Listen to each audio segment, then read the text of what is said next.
There's something about waiting in line that's always fascinated me. The commitment people make, pledging their time and their money. Now, lines have always been the most powerful form of social commerce. If you think about it, if you go outside and you see a crowd of people waiting to get in front of a popular restaurant, you're naturally drawn to and compelled to find out what's going on in there. And you will want to tell others about that once you find out. Now, lines, also known as queues, started to get really popular at the dawn of the industrial age as people started moving into cities. And in fact, in the 1940s and 50s, if there was ever a line that had more than a few hundred people, it was a front page news story in local media around the world. Now, in those days, there were no larger lines than those that were found in amusement parks forming for those rides.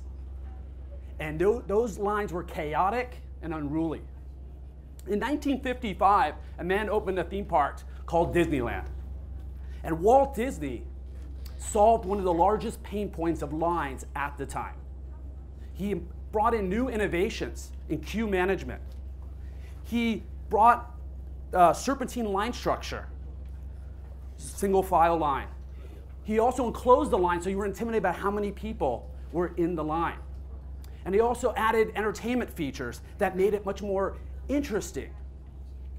All this reduced wait anxiety and made lines much more efficient and fair. And it's attributed to the overall success of Disneyland and gave birth to a new field of queue psychology. Now, Steve Jobs also understood the power of lines in influencing demand. Steve loved to see large lines of people waiting outside of the Apple stores for new product releases, because he knew that lines were the most visible way to show high demand. It also promotes the product at significantly lower costs, and it generates huge publicity, both in news media and in social media.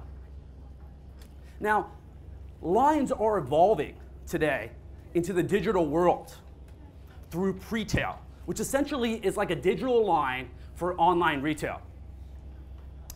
When people are waiting in line for pre-tail, we see this happening with companies like Exxon in China. They had 15 million people signed up for their product release. And we see this in Kickstarter backers, over 15 million pledges.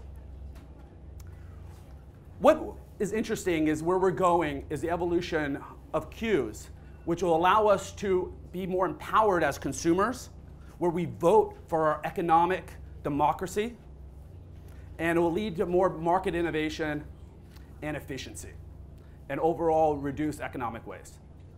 Thank you.